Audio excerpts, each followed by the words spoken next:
Hello from Prairie Tree Manor Farm. I have a privilege today of having my mom videotape this for me because, it's better view for you guys than just me pointing it up like this the whole time.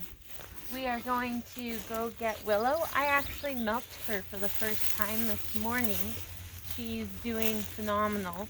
The couple of weeks of groundwork I've done with her actually is paying off. So you guys are gonna stay here.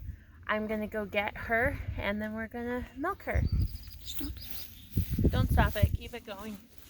You just stop. Okay.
So she's figured out where the good stuff is, which is primarily why she's following me. But it's what happens after we stop that's important.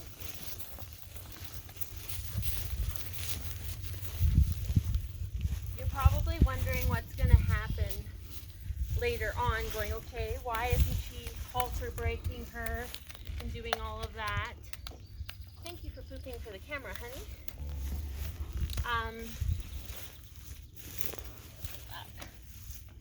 So, no stanchion, no halter, but it's trust-based. When she's ready, then I will halter brake her. She's not ready yet, so she's starting to really let me touch her. I worked with her this morning. This is the second time I'm milking her. This morning I worked slowly from her head to her shoulders and then down her belly and then to her udder. That took about 5 minutes and she's happily distracted with the grain. So I don't really have to worry about where she's going. This is why you don't bring treats to the paddock. When you actually want to work with them having the focus on the grain. Move your foot. Atta girl. That's when it's important.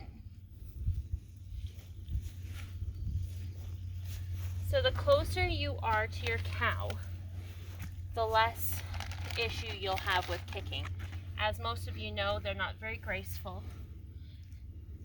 And they are pretty clumsy. So what I do is I try to be the closest I can be to my cow.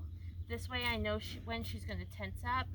I know if she's uncomfortable. I know when she's going to shift. So I know when she's going to need me to move the bucket out of the way. Get the drop of water out of there. And this is it. So, from never being touched really 2 weeks ago, 2.5 weeks ago, to having her calf, working with her calf, and then bringing her to this point is huge. How I worked with her and her calf and gaining her trust right after her baby was born was I was here. Yeah, I know, you're uncomfortable. Her udder is very full, so she's uncomfortable.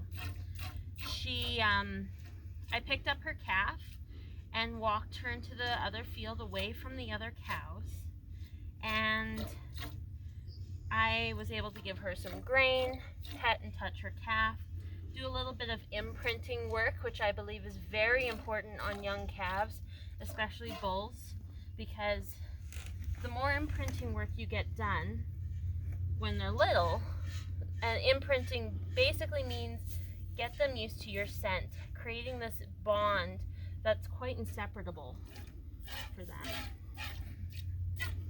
She is standing phenomenal for me, but that's mainly her focus on the grain. She's hardly ever had grain before, and I only give them grain when I'm milking or they get loose way down the road. And if I can't get them on halter and bring them in, and with me calling them, then I'll go get some grain. Her back udder is, or teat's kind of difficult. I'm gonna ask her to shift her weight.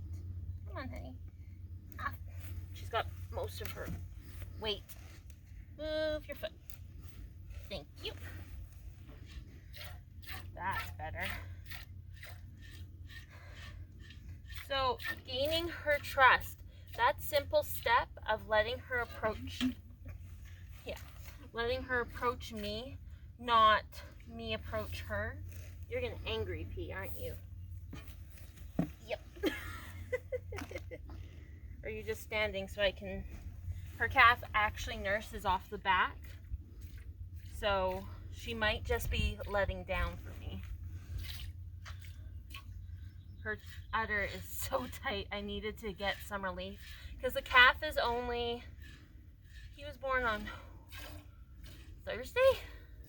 So this is day 3. This 4. This is Sunday. And so she needs a little bit of relief.